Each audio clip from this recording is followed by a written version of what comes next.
여러분 안녕하십니까?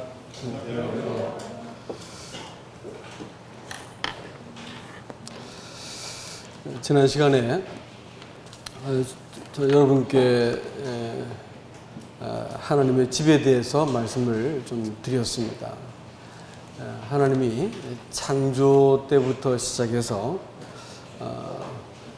요한계시록의 제일 마지막 부분까지 하나님은 일관되게 하나님의 집을 짓고자 하고 계시고, 마침내 새 예루살렘에서 하나님의 집이 완성될 것이다 라고 말씀을 드렸습니다. 그리고 창세기 1장 1절 말씀이 베레시트 이렇게 말하는데, 그 베레시트라고 하는 첫 번째 단어가 사실은 그 이사야서의 말씀과 같이 내가 처음부터 종말을 말했다라고 말씀하신 그 비밀이 첫 번째 단어 안에 들어 있습니다. 그것은 베트 레시트 이렇게 했는데, 하나님이 집을 이렇게 새롭게 시작했다, 집을 짓기 시작했다라는 선언이었습니다. 그리고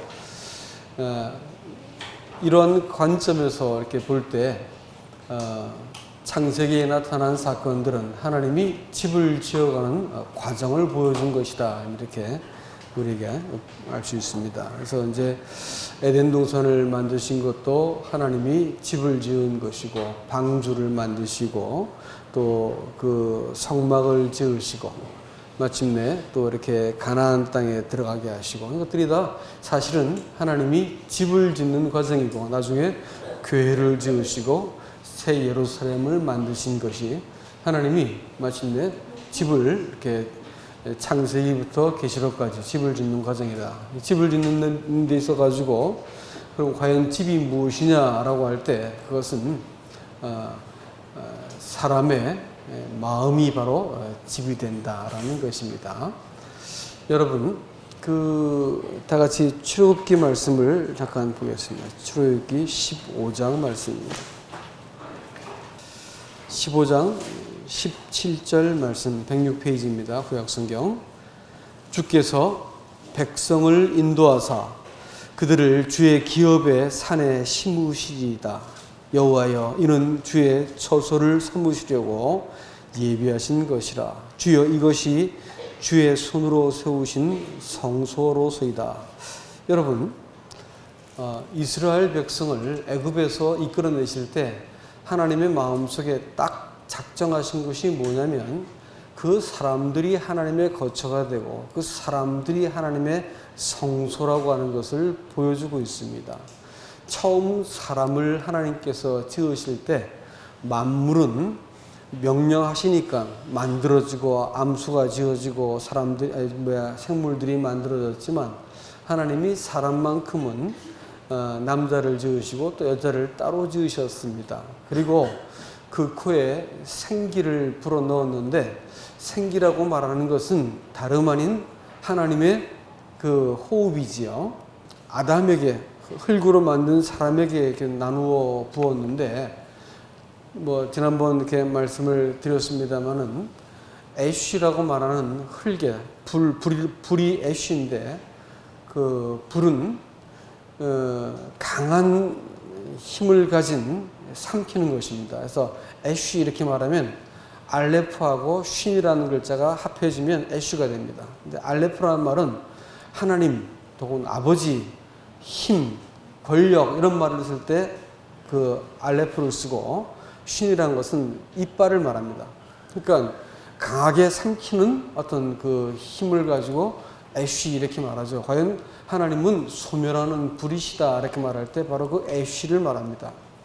그런데 사람을 지으실 때 애쉬에다가 그 글자 한자를 붙이면 여자가 되고 한 개를 붙이면 남자가 되게 됩니다. 이씨는 남자고 애쉬는 여자가 되는데, 이시아는 여자인데, 그거는 그 하나님이라는 단어, 야라고 하는 그 요두하고 바브라는 단어를 합하면 야가 되는데, 그 단어를 둘로 나눠 가지고 하나씩 심어 놓으면 애쉬가 이슈가 되기도 하고 이시아가 되기도 합니다. 그러니까 사람이 그들 사이에 있는 하나님을 보기 전에는 못 보면 어떻게 할까요? 서로를 강력하게 삼켜서 망하게 만드는, 남자와 여자, 남편과 아내가 서로 속에 있는 하나님을 보지 못하면 서로를 맹렬하게 삼켜가지고 소멸시켜 버립니다. 사람과 사람 사이가 아무리 친해도 부자지간도 마찬가지고, 모녀지간도 마찬가지고, 친구지간도 마찬가지입니다. 그들 사이에 있는 하나님을 보지 못하면 어떻게 될까요?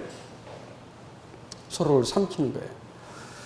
그러니까 하나님이 이 생기를 불어넣어가지고 그 사람들 사이에 하나님이 계시기를 원했습니다. 거기가 바로 하나님이 안식할 처소가 되는 것이죠. 그러니까 하나님이 천지를 창조하고 사람을 짓고 나서 안식할 처소를 이 만물 속에 둔 게 아닙니다. 만물은 하나님의 발등상에 불과한 것이에요. 그러면 하나님이 자기의 머리를 맡기시고 자기를 기대실 곳이 어디라고요? 사람의 마음이 올시다. 예수님이 십자가에 죽으실 때 누구의 가슴에다가 머리를 기대신 줄 혹시 아십니까? 예? 유다입니다, 유다. 예수님 가슴에 머리를 기댄 것은 그 요한이었고, 예수님이 정작 이렇게 머리를 기댄 것은 유다가 틀림없습니다. 왜냐하면 세 사람 정도가 떡을 찍어서 건네줄 수 있는 거리는 그 앞뒤에 한 사람씩이잖아요. 그렇죠? 그러면 머리를 기대고 앉았던 자, 기대었던 자 이렇게 하면 요한을 자기를 가리키는 이름이었기 때문에, 그러면 예수님 가슴에 누가 있다고요? 요한이 아마 기대고 있었을 거예요. 이렇게 오른쪽 팔로 이렇게 기대면서 머리를 상대방 가슴에 기대면서 둥글게 이렇게 둘러앉는 것이 유대인들 식사 예법이거든요. 그러면 예수님이 기댄 사람은 누굴까요? 유다가 되는 것입니다. 근데 그 사람 가슴이 예수님이 기댈 만한 가슴이었을까요? 그렇지 못했습니다. 마찬가지로 사람이, 하나님이 정말로 안식하고 싶어하는 것이 사람의 가슴 속인데 안식하지 못했어요. 결국은 그 예수님을 팔아먹고 마는 그 가슴을 예수님께서 기대시고 자기의 공생애를 보내셨습니다. 근데 사실은 하나님은 첫 번째 창조를 해놓고 나서도 그 남자와 여자 사이에서 하나님께서 보기에 좋지 못하다, 딴 거 다 지어놓고 보기 좋았더라는데 그 남자가 독초하는 걸 보고 좋지 못하다. 왜 좋지 못할까요? 토부하지 않으셨어. 안식하지 못하셨어. 그것은 뭐냐면 하나님이 거하실 곳을 찾지 못하신 거예요. 어디에 거하시는 거예요? 남편과 아내의 그 사이에 야가 있는 거죠. 하나님이 계신 자리에 야가 야라는 말이 야훼 할 때 그 야자입니다. 하나님을 말하는 단어입니다. 하나님이 거하실 자리는 남자와 여자 사이에 단 하나씩 뽑아내면 뭐라고요? 야라고 했어요. 그러니까 이제 남편과 아내 사이에 우리 하나님께서 거하시는 것입니다. 나중에 이것이 어떻게 발전할까요? 하나님이 그리스도와 교회의 관계를 얘기할 때 남편과 아내라고 합니다. 그 안에 삼위 하나님이 충만하게 거하실 수 있는 것입니다. 근데 이 땅에 거하실 때 우리 예수님께서는 사람의 창조해 놓고도 사람에 의해서 거절되었죠. 사람에 의해서 거절되었고, 남편과 아내가 우리 하나님이 거하실 거소를 제공해 드리지 못했기 때문에 결국은 그들이 에덴 동산에서 나가야 되었습니다. 또 마찬가지로 교회가 하나님을 바르게 모시지 못하면 이 교회가 영광이 사라지게 되어 있습니다. 또 남편과 아내가 서로 이렇게 그 관계 속에서 하나님이 거하시도록 하지 못할 것 같으면 분명히 자식들이 어렵게 되어 있습니다. 자식들이 어려움을 겪게 되어 있고, 내가 더 이상 다른 사람에게 빛이 되거나 누군가를 돕지 못하게 되어 있습니다. 그래서 어떻게든지 두 사람 사이에서 하나님을 보는 그것은 우리 평생의 과정이 되어야 될 것입니다. 이제 말이 좀 뒤로 가버렸는데, 또 하나님이 사람 사이에 거하시기 위해서 어떤 일을 또 하시냐면 에덴 동산을 지으시고 즉시로 그 율법을 주십니다. 율법이라니까 이상하게 들리시죠? 선악과를 말하는 것입니다. 선악과가 최초의 율법입니다. 먹지 마라 이렇게 말했으니까요. 이 선악과와 율법은 공동의 목적을 위해서 존재합니다. 뭐냐면 선악과든 율법이든 사람이 스스로 생명나무를 취할 수 없는 존재라는 것을 보여주기 위해서 선악과를 만들어 주셨고, 또 율법을 주신 것도 사람이 스스로 최선을 다한다 한들 예수 그리스도 생명나무이신 예수 그리스도께 나갈 수 없다는 것을 보여주기 위해서 주신 것입니다. 근데 율법은 무엇인가를 금한 금령이 아닙니다. 선악과는 무엇인가를 네가 하지 말라고 금한 금령 이상의 것입니다. 율법에 정말로 숨겨진 목적이 있는데, 그것은 뭐냐면 사람의 본성 속에 있는 것이 어떻다는 것을 폭로하기 위한 목적으로 주어진 것입니다. 사람의 본성이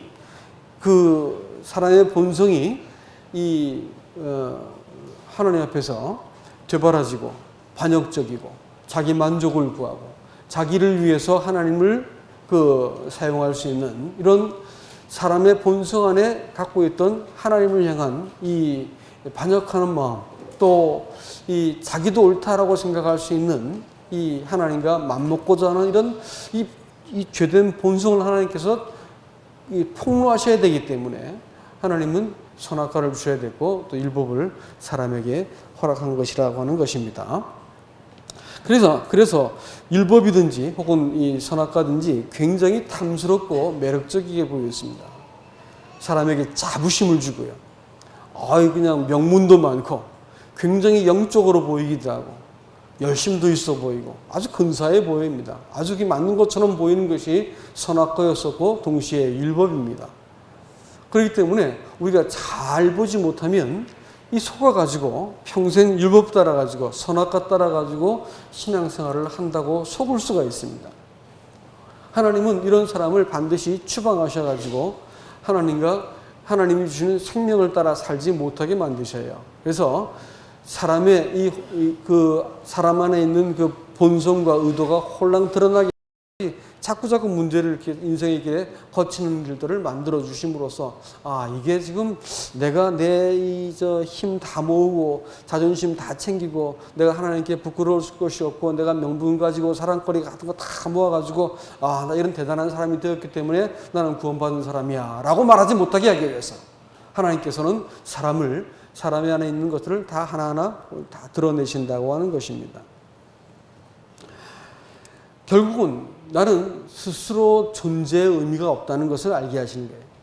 사람이 내가 스스로 존재의 의미가 있다라고 말하는 것은 세상 철학이라는 것을 믿으시기 바랍니다.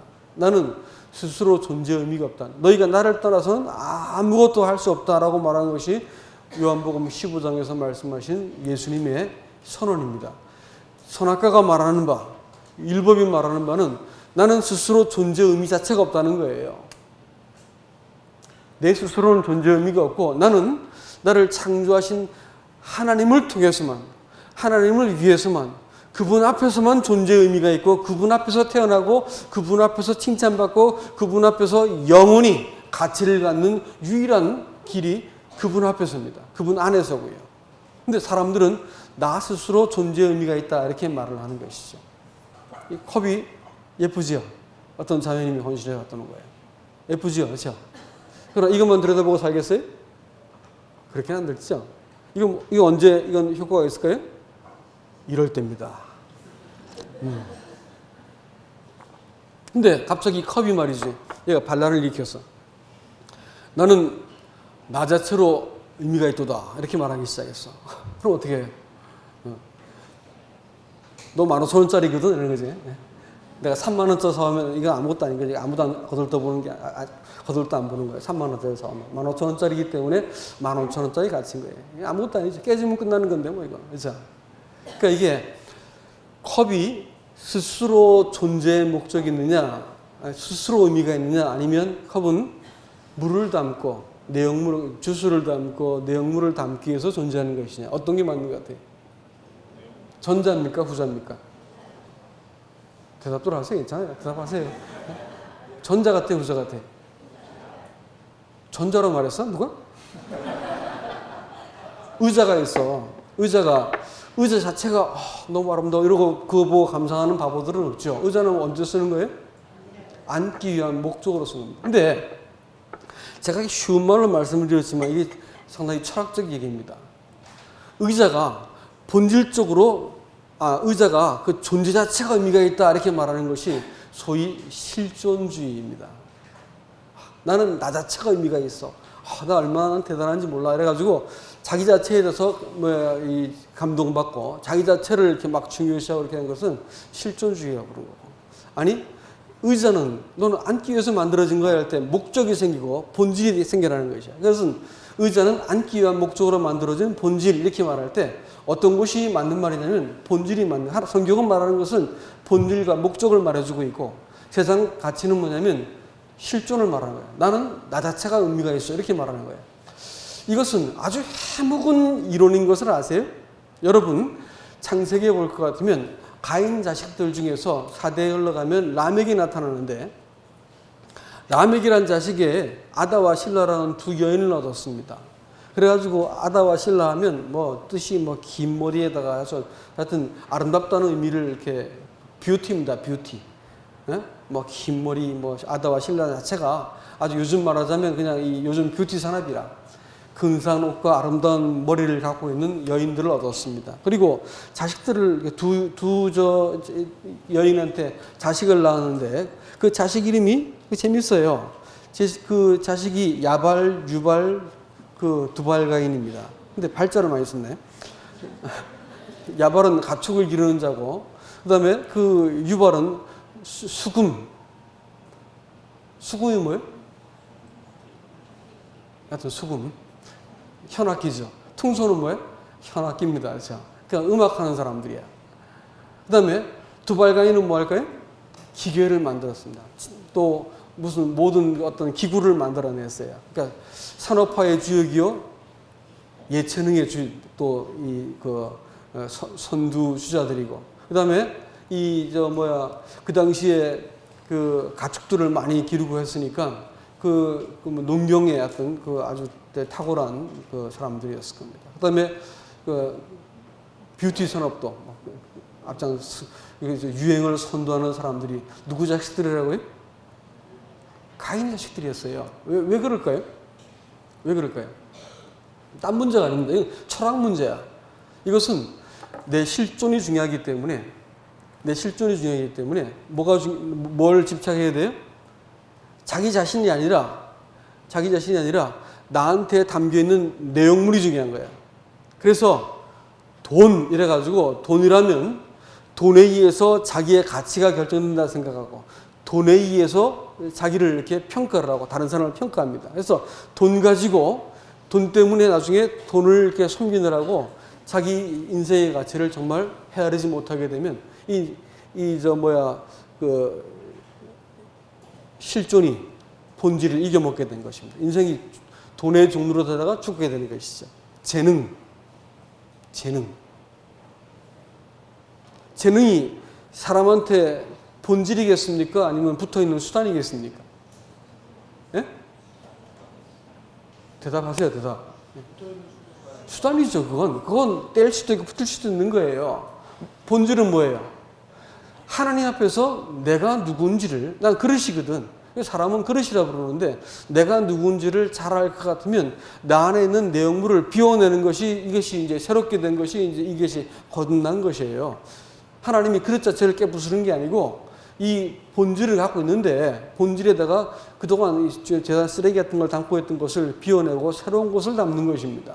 새롭게 나한테 있는 것을 돈이든지 관계든지 재능이든지 이것을 재해석하는 거예요. 아시겠어요? 이걸 해석을 못하면 어떻게 된다고요? 돈이든지 재능이든지 관계든지 자기 자존심이든지 이것을 해석을 못하면 어떻게 돼요? 여기에 종노릇하게 돼요. 객관적인 눈으로 보지 못하면 여기에 종노릇해가지고 내가 이렇게 잘하니까 돈이 많으니까 괜찮은 미모를 갖고 있으니까 사회적인 성공을 했으니까 지위가 있으니까 사람들이 나를 존경하고 나는 대단한 사람이야 라고 생각을 합니다. 그러나 그것은 나를 속이는 거예요. 아니에요. 그건 본질이 아닙니다. 본질이 아니라니까요. 내가 본질에 대해서 하나님 앞에서 나 자신을 바르게 보고 해석할지 모르면 내가 담겨있는 것은 복이 아니고 그건 다 뭐가 될까요? 그건 다 화가 되는 것입니다. 돈도 그렇고요. 그 다음에 재능도 그렇고요. 자존심 그렇고요. 사람이 가지고 있는 이런 것들이 다 복이 되는 것이 아니라 오히려 나를 고통스럽게 만드는 화가 되는 것이에요. 사회적인 성공을 해가지고 정치적인 입장이 생기니까 양심에 고통받는 어떤 정치인을 본 적이 있습니다. 사회적인 성공을 해놓고도 그 자리 지키느라고 양심을 저버리는 것들을 봤다니까요. 이것들을 내가 내 본질을 하나님 앞에서 바르게 해석하지 못한 채 내가 인생을 살면 어떻게 된다고요? 내가 그것이 함몰되어 버려요. 그러면 재능이든 돈이든 이 모든 것들은 다 나한테 해로운 것이 절대 나를 유익하게 만드는 게 아니야. 그것으로 나를 해석하는 게 아니고 내가 그것을 해석해야 되는 거예요. 돈도 내가 해석해야 되고 재능도 해석해야 되고 내 사회적인 성공과 지위도 내가 그걸 해석을 해야 되는 거예요. 그걸 못하면 내가 그것에 의해서 지배를 받게 되겠습니다. 꼭 기억하시기 바랍니다. 가인 자식들이 그렇게 했다니까요. 하나님이 율법을 우리에게 주신 선악과를 주신 그것은 하나님께서 생명나무를 주시기 위해서 사람이 네 스스로는 의미가 없어라는 것을 똑똑히 보여주기 위해서 그와 같은 일들을 하신 것입니다.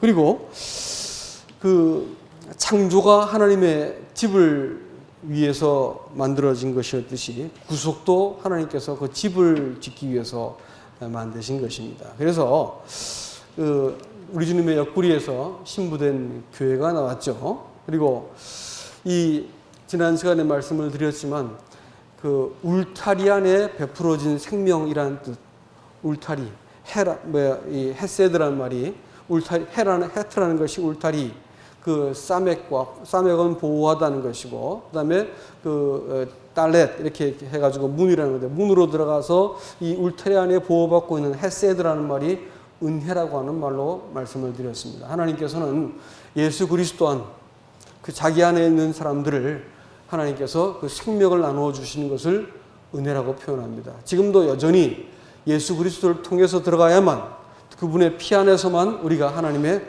은혜를 입고 있다는 것을 지난 시간에 말씀을 드린 바 있습니다. 하나님께서 이 은혜 안에서 자기가 안식할 사람을 찾으셨는데 그걸 교회라 부르시고, 교회를 바라볼 때 하나님께서 그 언어를 먼저 이 아담을 통해서 사용하시죠. 아담을 통해서 뭐라냐면 내 뼈 중에 뼈, 살 중에 살. 그래가지고 정말로 놀라운 이 노래 중에 노래를 이 하와에게 합니다. 나중에 그것이 교회를 향해서 우리 예수님께서 하시는 말씀으로 바뀌죠. 그래서 이 말씀이 아가서 우리 지난 금요일 날 이제 시작했는데 아가서 보다가 저도 참 감동이 되어졌던 것이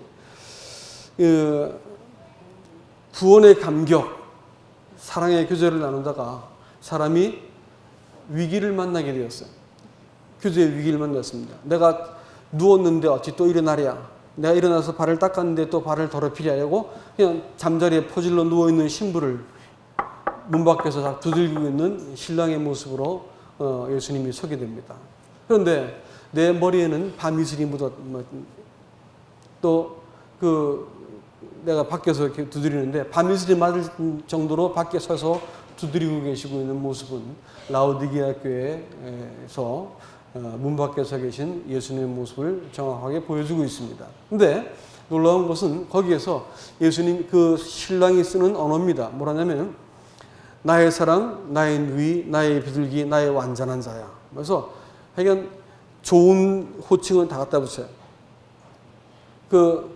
이 게으르고 못나고 하나님 앞에서 마땅히 사랑에 이 반응을 보여야 될 그 신부가 참 추접하게 누워가지고 게으르게 그 신랑에 대해서 합당한 태도를 취하고 있지 못함에도 불구하고 문을 두드리면서 나의 신부, 나의 비둘기, 나의 사랑하는 자, 나의 완전한 자여 문 열어다고 하면서 문을 두드리고 계신 모습이에요. 그런데 고대 근동에서는 그 문빗장이 언제나 안쪽에 있기 때문에 안에서만 문빗장을 열 수 있게 되어 있습니다. 그리고 주인들은 아는 그 구멍으로 손을 집어넣어가지고 이렇게 문빗장을 열 수 있게 했는데 그 주인께서는 그 신랑은 그렇게 문을 열지 않았습니다. 문을 두드리기만 했습니다. 나의 사랑하는 자여 문 열어다오 이렇게 했습니다. 교제를 원하시는 것이에요. 근데 대답을 하지 않으니까, 대답을 하지 않고 있으니까 그 두드리다가 손이 들어오는 걸 보고 이 신부의 마음이 동합니다. 그래서 나가가지고 얼른 문을 열려고 보니까 문빗장을 딱 잡았는데 문빗장에서 주르륵 하고 이렇게 흘러나오는 떨어지는 것이 몰약의 향유가 자기 손에 쭉 흘러 떨어집니다. 근데 그때 그 시대에 사랑하는 사람이 어떤 식으로 사랑을 고백하냐면, 내가 당신을 사랑해서 여기 왔다 갑니다. 당신을 찾았지만 안 계시기 때문에 내가 여기 왔다 갑니다라는 것을 표현하기 위해서 그 향유를 그 문빗장에다 이렇게 뿌린다 합니다. 그래서 문빗장을 이렇게 자기가 언젠가 열게 되어졌을 때, 그분이 왔다 갔구나 하는 걸 알게 하기 위해서 향유를 뿌리는데, 그것이 몰약이라고 하는 향유였습니다. 그것은 예수님의 죽으심을 의미하는 것이겠죠. 시체를 이렇게 향기롭게 만드는 것이 바로 그 몰약이었었는데, 몰약의 향유가 내 손가락 사이로 듣는구나라고 고백합니다. 주님이 자기 사랑하는 교회를 향해서, 신부를 향해서 그렇게 이 사중적 이름으로 불러내시고, 또 여전히 잠자리에 누워있는 신부가 마침내 문을 열게 되어졌을 때 몰약의 향기를 손가락에 묻히게 만드셨습니다. 오늘 그리스도인들을 우리 하나님께서 이 구속을 통해서 자기의 사랑을 이와 같이 고백하시고, 이 사랑의 관계 안에서 당신이 안식하시기를 원하는 것을 보게 됩니다. 그렇기 때문에 성도가 이 땅에 살면서 정말로 소원해야 될 딱 한 가지가 뭐냐? 집을 세우는 일입니다. 하나님의 집. 우리 주님께서 그토록 사모하셨던 그 집을, 긴 세월 동안 집을 짓기 위해서 하나님 역사를 이끌어 오셨고, 마침내 자기의 죽음을 통해서 하나님의 집, 교회를 만들어내셨고, 이 교회를 우리에게 넘겨주셨습니다. 우리는 이 하나님 주신 그 태생 자체가 이 사랑스럽고 하나님께서 이 사모하는 대상인 교회로 우리는 하나님께 부르심을 받은 존재입니다. 자, 그래서 이 교회 안에서 우리가 하나님께 온전하게 보존되어지고, 이 교회를 하나님께 흠없이 되돌려 드리는 그것이 우리가 이 땅에 살아있는 유일한 이유겠다라는 생각이 들어집니다. 교회가 세워지기 위해서 우리가 좀 무엇을 할 수 있겠냐라는 말씀을 좀 함께 나누고자 하는 것입니다. 여러분, 집을 짓기 위해서도 설계 도면이 중요하죠. 또 집짓는 순서도 있습니다. 설계 도면이나 집짓는 순서를 이렇게 무시해버리면 집이 다시 지어야 됩니다. 하나님이 교회 가운데도 분명하게 하나님이 질서를 두셨습니다. 법이 있다는 것이죠. 만물을 말씀으로 천지를 창조하셨다면 이 만물 속에는 하나님의 법이 있고, 성도의 마음 속에도 법이 있고, 교회는 법이 있을까요? 어떻게 생각하세요? 교회 법이 있을까요? 명문화된 법은 없습니다. 그렇지만 법이 있죠. 우리는 그걸 그리스도의 법 혹은 성령의 법이라고 말합니다. 갈라디아서 말씀을 잠깐 보면서 얘기하겠습니다. 갈라디아서 5장입니다. 5장 22절부터 천천히 읽겠습니다.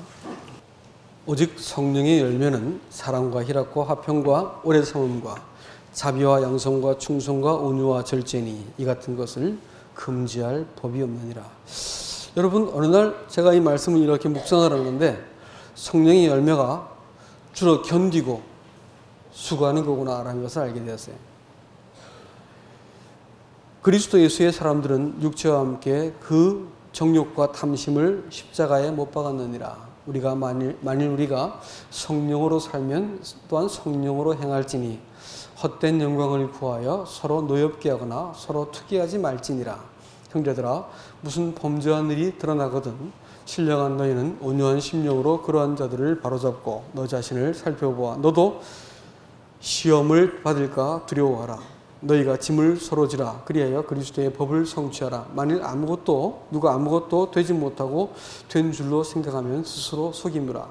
각각 자기의 일을 살피라. 그리하면 자랑할 것이 자기에게는 있어도 남에게는 있지 아니하리라. 각각 자기의 짐을 질지니라. 여러분,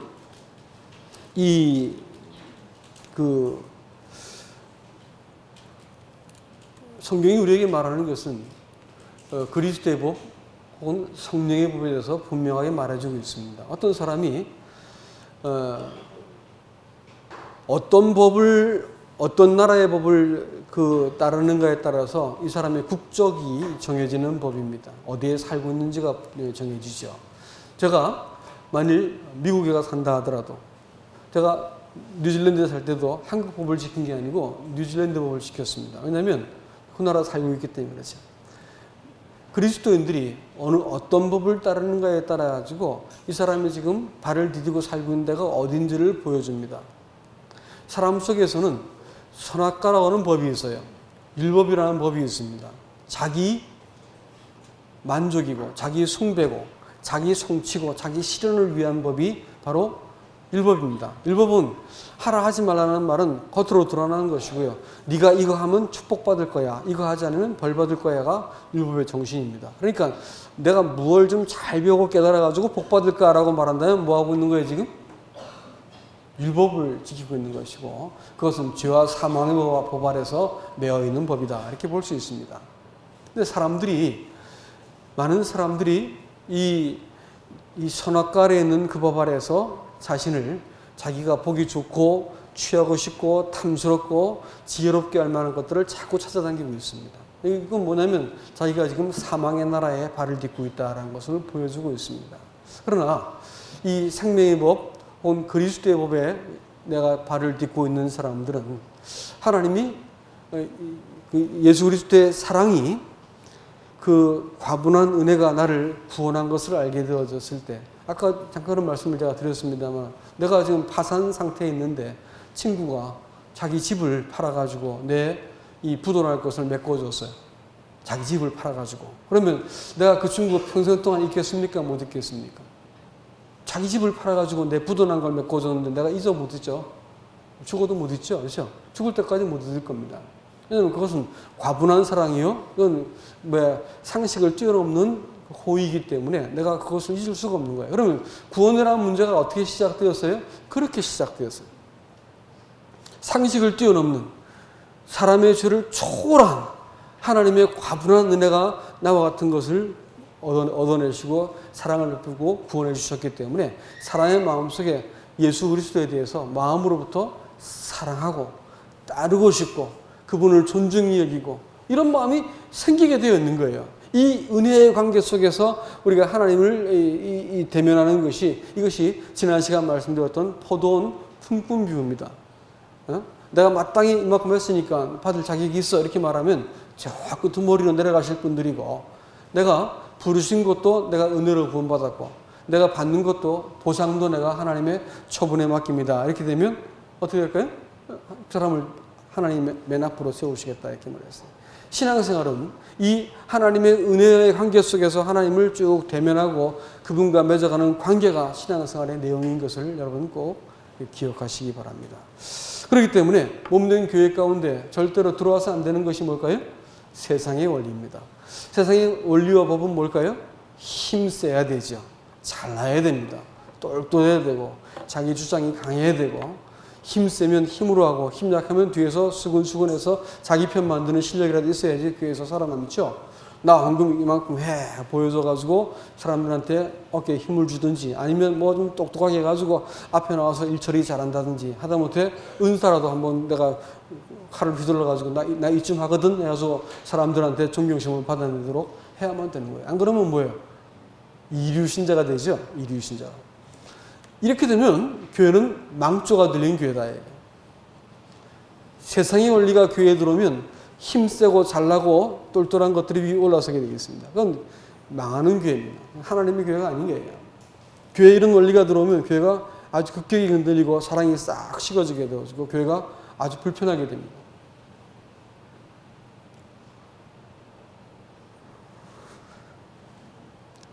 이게 이제 한번 보세요. 요즘 미국과 중국이 아주 머리 터지게 싸우죠.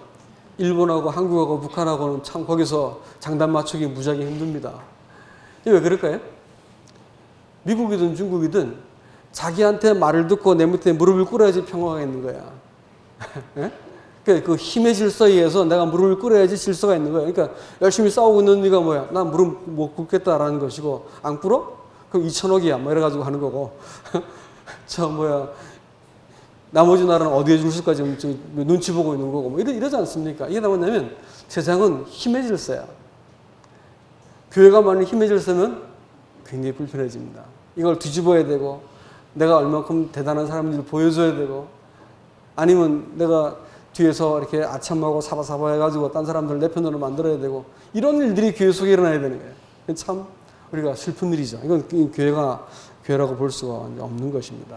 교회가 전쟁터가 되는 것이죠. 혹은 또 비즈니스 필드가 되는 것이고. 여러분 성경에서 말하는 그 교회 안의 질서, 또 하나님의 나라의 질서는 절대로 내가 스스로 설 수 없게 만들어진 것이 성경의 질서입니다. 세상은 하늘은 스스로 돕는 자를 돕는다 하는데 어떤 사람은 이거 성경에 나온 말씀 아니냐 그러는데 맹세컨대 성경에 나오지 않는 말씀, 이런 말씀 나오면 성경을 다 찢어버려야 돼. 그건 터무니없는 얘기입니다. 어떤 사람은 또 하고 써붙여서 그리스도인에서 저 빨리 떼시오나 이랬는데 여러분 그렇지 않습니다. 그리스도인들은 홀로 서는 게 아니에요. 누가 세운다고요? 서로 세우는 겁니다. 서로. 이게 에베소서 4장에서 말하고 있는 것이에요. 상합하고 연락해서 스스로 선다 이렇게 말했는데 내가 세워주지 않으면 상대방은 절대로 못 쓰고 나도 못 써요.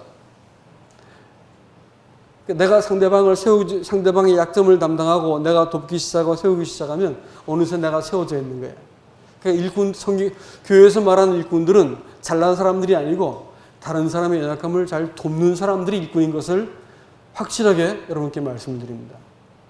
다른 사람의 연약함, 저 사람의 연약함들을 내가 보고 있을 때 그것을 내가 슬그머니 가서 채우고 돕고 이렇게 해서 어려움들을 이렇게 보완해주는 돕는 사람입니다. 집사람 말 자체가 티끌을 닦는 사람들이에요. 티끌을. 낫고 섬기는 사람이 교회에서 일꾼입니다. 이거 하지 않고 애헴하기 시작하면 목소리 키우고 애헴하고 힘자랑하기 시작하면 뭘까요? 교회가 아주 감당할 수 없는 경랑 속으로 빠져들게 되어 있습니다. 아니에요. 절대 그렇지 않습니다. 교회는 정말로 이 다른 사람을 돕는 사람이 일꾼인 것입니다. 그래서 봉사하는 데 있어가지고 누구보다도 낮은 자리에서 헌신적으로 일하는 사람들이 교회 일꾼이에요. 사실은. 잘 보세요. 누가 일하고 있는지 보시라고요. 이게 이제 세상의 원리와 교회 원리가 이와 같이 다른 것입니다. 그 다음에 다른 사람들을 이렇게 바라볼 때, 다른 사람의 연약함들을 바라볼 때, 너도 같은 시험을 당할까 두려워하라 이렇게 말씀하신 그것은 뭐냐면 중요한 영적인 원리를 우리에게 보여주고 있습니다. 여러분, 아내와 저 살면서 아니 왜 이것도 못 해주지? 남편이 아침에 가서 이렇게 일하러 가는데 또 멀리 1시간만씩 지하철 타고 가서 일하러 가는데 아침밥은 챙겨줘야 되는 거 아니야? 이래가지고 아내를 무지하게 핍박했습니다. 최소한 아침은 챙겨줘야지 아니지 하면서 내가 핍박했었는데 알고 보니까 나중에는 잠자고 있는 것도 사랑스러웠습니다. 제가 마음을 고쳐먹으니까. 그러니까 이제 상대의 잘못이 보이고 약점이 내가 보이고 비난할 거리가 생기기 시작하면 틀림없이 부부 사이에 화목이라는 것은 순식간에 사라져버리고 상대를 비난하고 있는 동안 정확하게 그림같이 말씀을 드리면 나는 내 입에 지금 뭘 물고 있냐면 선악과의 과즙을 물고 있는 중입니다. 내 입에 아직까지 선악과의 과즙이 남아있는 상태라고요. 상대를 비난한다고 말하는 그것은 같은 한편이 아니라는 것을 보여주는 것이고 형제가 경쟁자나 비난의 대상으로 보인다. 이렇게 하면 지금 아주 사망의 자리에 작정하고 서 있는 것을 말합니다. 여러분, 하나님이 우리의 잘못을 다루기 위한 방법으로 제일 잘 쓰는 게 뭔지 아세요? 우리의 죄를 드러내기 위해서 하나님께서 선악과를 만들었다 했지 않습니까? 율법을 준비하셨다 했죠. 율법을 다른 말로 말하면 거울이다 이렇게 표현합니다. 거울. 예? 거울을 주셔가지고 딱 보여주면 뭐가 보여요?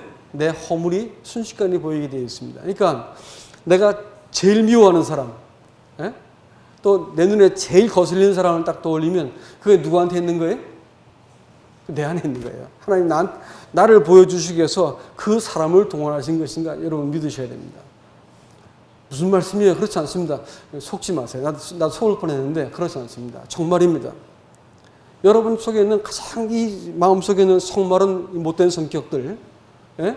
또 마음속에 있는 비열한 마음들, 게으름들, 얌체 같은 것들, 이런 사람 속에 있는 아주 추악한 것이 잘 감춰 있거든. 길들여지고 교양으로 덮고 있고 이게 안 보여요. 잘 안 보이고 내가 또 요만큼 하니까 너 이만큼 해야지. 맨날 그러지 않습니까? 내가 요만큼 하면 너 이만큼, 이게 제일 무서운 관계인데 난 이만큼 했으니까 너 이만큼 해야 돼. 이렇게 하는 것은 정말로 피곤한 관계입니다. 그런데 사람들이 자기가 그걸 요만큼 했기 때문에 딴 사람 이렇게 하라는 거예요. 그래서 자기는 잘못이 없는 것처럼 보이지만 사실 그렇지 않습니다. 하나님께서는 하나님의 나라를 이루기 위해서 참 불편한 구유 같은 사람의 마음이 구유 같거든요. 아세요? 예수님께서 괜히 구유에서 태어난 게 아니라 예수님이 처음 자리 잡은 자리는 개돼지들이 먹는 그 여물통이란 말이에요. 그러면 이 숭악하고 더러운 것이 사람 마음이란 말입니다. 이것이 나중에 주님 구하시는 교회로 바뀌는 것이 이제 축복이지만 처음에는 여러분 마음이나 저의 마음이나 다 여물통과 비슷한 걸 믿으셔야 됩니다.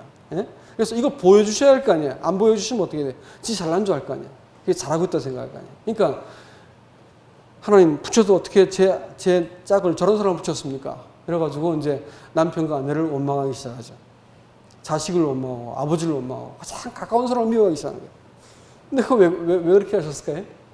그거 보여주려고 그러는 거예요. 자기를 보여주려고 그러는 거예요. 안 그러면 그걸 보여줄 재간이 없어. 하나님께서 그거 보여주셔야 되는 거예요. 그러니까 꼭 그 사람을 짝을 지어놓은 거라고. 근데 끝까지 그 사람이 틀렸다고 어떻게 할까요? 끝까지 저 인간은 희망이 없어 이렇게 해가지고 남편이나 아내를 내가 단정 지어버렸어. 어떤 형제자매를 단정 지어버렸어. 어떻게 될까요? 흠을 가지고 주님 만날 것을 기대하시기 바랍니다. 내가 흠을 가진 제 하나님을 대면해야 되는 거예요. 그러니까 이걸 가지고 내가 그런 눈으로 상대를 딱 바라볼 때 사랑스럽고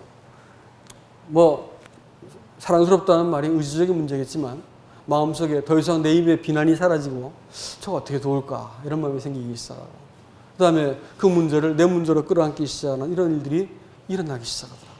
그러니까 가정이 회복이 되기 시작하고 교회가 밉던 형제자매들 이런 또 마음이 불편하고 거스린 것들이 내 속에 더 이상 거스림이 되지 않는 일이 일어나는 거예요. 여러분 이거 없으면요 하나님 나라에 보지 못합니다. 하나님께서 우리에게 맡기신 이 영광스럽고 하나님이 그렇게 짓기를 열망했던 바로 그 교회가 하나님의 집이었다고 할 것 같으면 여러분 그 집, 맡기신 그 집을 우리가 어떻게 보관해야 된다고요? 첫 번째 질서입니다.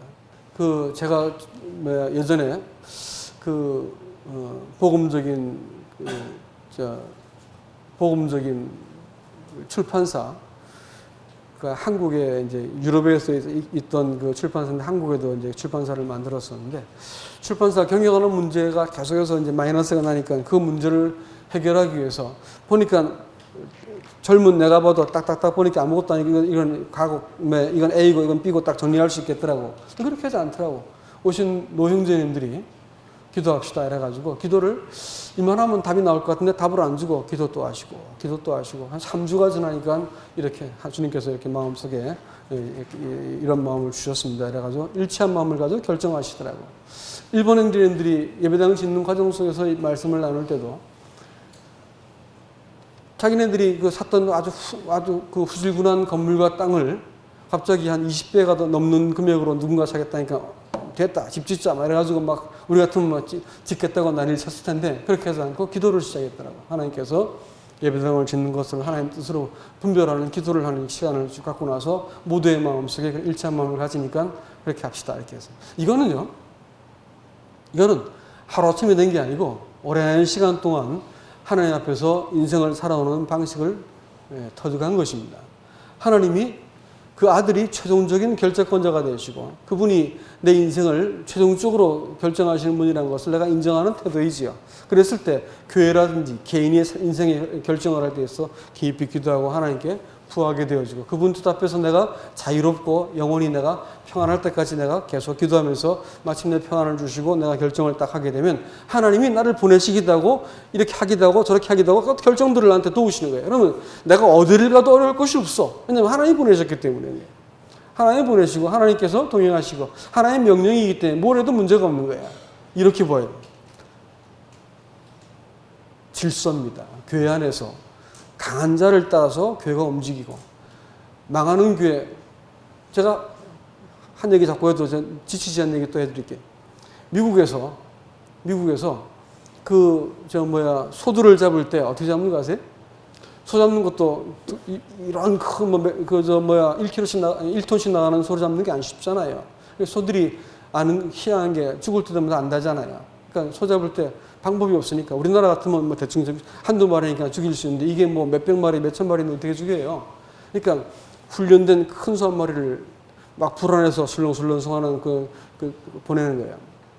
그 소가 나와가지고 어깨 힘을 딱 주고 덩치가 큰 놈이 말이지 막 휘젓고 돌아다니는 거예요. 그러면 나머지 소들이 눈치 보다가 그 소 따라다니는 거야. 뒤에 어느 데 보면 1시간쯤 지나면 막 수백 마리 새가 어깨 딱 벌어진 그 소를 따라 졸졸졸 따라다니고 있는 거야. 그러면 그 소가 훈련받은 대로 이렇게 외통소 길로 쫙 잡아드는 거죠. 그럼 쭉 따라 들어오면 뒷문이 닳고 다 피는 거야. 앞문이 닳죠. 그럼 어떻게 돼?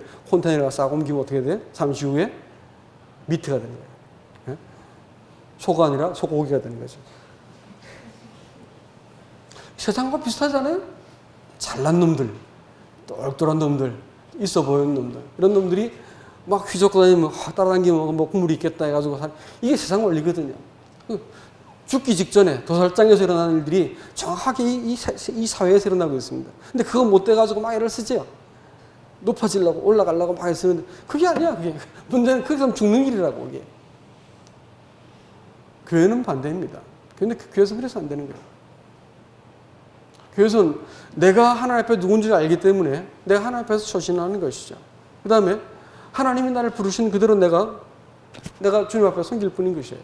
그 다음에 하나님이 힘을 주셔가지고 내가 섬기는 자가 되어가지고 다른 사람의 연약함과 약점을 담당한 자가 되기 시작할 때 하나님께서 어느새 나를 일꾼으로 세우시는 거예요. 그냥 서로 세우는 거죠. 내가 연약하다는 것을 내가 상대방의 연약함을 돌보아주기 시작할 때 내가 어느새 서 있는 걸 보게 되는 거예요. 서로 세우는 원리를 절대 하나님께서는 포기하지 않으십니다. 교회는 영적인 분위기가 중요해요. 내가 막 서야 된다 이렇게 하면 그거 어렵게 되는 거예요. 다른 사람이 나를 세워야 돼. 그러면 내가 다른 사람을 도운 적이 있어야 돼요. 자꾸 돕는 사람이 돼요. 연약함들을 내가 담당해주고 그렇게 해야 되는 것입니다. 왜 그러냐면 그렇게 하지 않으면 상대방이 내가 발견한 연약함, 어떤 사람 눈에 안 보여. 그 연약함이 나는 보이는 거야. 예? 그 사람의 연약함이 딴 사람은 안 보이는데 나는 보이는 거야. 왜 그럴까요? 왜 그럴까요? 그게 내 안에 있어서 그런 거지. 내 안에 있어서. 예? 그게 내 안에 있어서 그런 거야. 그래서 내가 그 연약함을 내가 돕지 않으면 어떻게 돼? 너도 그 시험 당할까 조심하라 해서. 원리가 그렇습니다. 그래서 내가 하나님 앞에서 이렇게 엎드리는 것이죠. 그때 내가 그것을 내 문제로 끌어안고 내가 하나님 앞에 엎드리기 시작할 때 하나님께서 이런 사람들을 통해서 하나님의 교회를 세워나가시는 이 원리가 교회에서 더 풍성해지기를 주님의 이름으로 축복합니다. 이상입니다.